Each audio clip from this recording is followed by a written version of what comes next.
Halo Sobat Easy Stock, ini kita bahas berita yang cukup viral eh, hari kemarin, tanggal 27 ya, Juni 2022. 10 saham top gainer hari ini IHSG anjlok, tapi Empow IBSD terbang. Kita melihat dua saham ini.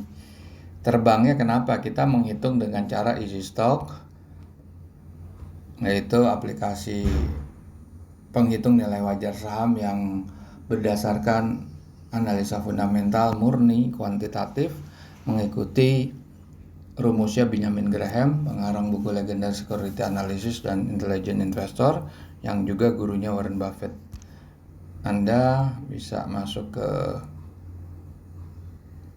Easy Stock tuh pasti begini kalau Anda download dari Google Play Store. Oke, kita lihat Empow.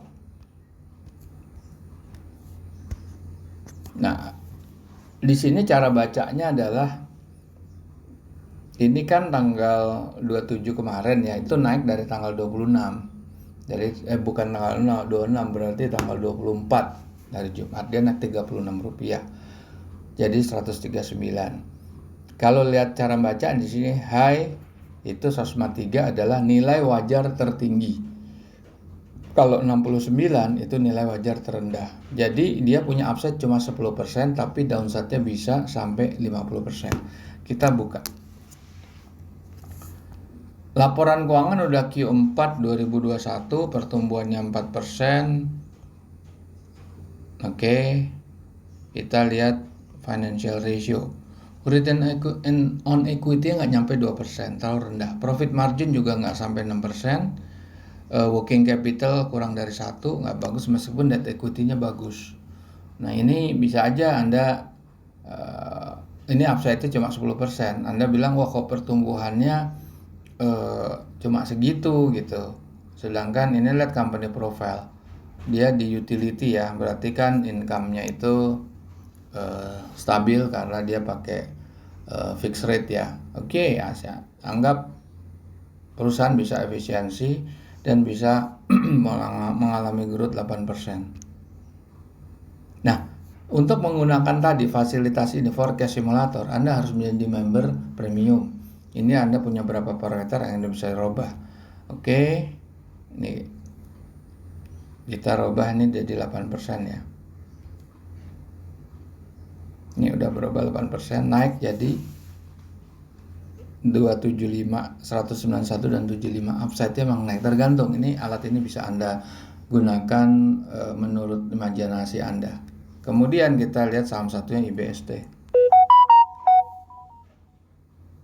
Nah, ini kalau lihat di sini IBSD itu kok bisa negatif? Karena di sini nilai wajarnya nggak bisa dianalisa, maksudnya apa? Kok negatif nilai wajar itu? Kita buka nih, klik. Meskipun dia naik tadi ya, tadi kita lihat dia kan naik luar biasa 1275 naiknya dari tanggal 24. Oke, kita buka. Kok bisa seperti ini? Pertumbuhan 6,5% bagus. Nih kita lihat di sini. Dia punya net current assetnya 1,8 atau 2 triliun lah. Hampir 2 triliun, 1,9 triliun. Dia bisa nutup utang jangka pendek, artinya net working capitalnya positif ya, atau surplus, tapi tidak bisa menutup utang jangka panjang. Oke, sekarang kita lihat net income after tax 63 miliar, capital expenditure-nya hampir 1,5 triliun. Nah, di sini free cash flow-nya itu minus 1,1 triliun atau 1,2 triliun.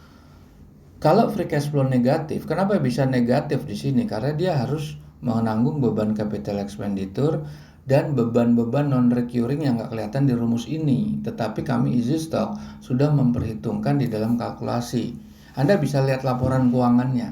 Ada nggak biaya-biaya non-recurring atau pendapatan non-recurring? Biasanya ini pendapatan non-recurring. Kalau pendapatan non-recurring itu harus kita kurangkan. Makanya di sini negatif. Coba kita lihat financial ratio-nya. Return equity 1% nggak sampai. Profit margin 6,5% ya, karena dia kan fix ya, 6,5%. Kalau nggak salah bukan fix, maksudnya nih IBST kalau nggak salah nih perusahaan tower ya, wireless telecommunication. Dia penyedia tower nih kalau nggak salah nih. Nah, dia tidak bisa sanggup menanggung beban hutang. Oke, jadi yang Anda lihat di pergerakan dua saham itu kemarin, ternyata valuasinya tidak menunjukkan hal yang sebenarnya. Baik, terima kasih, sampai jumpa lagi.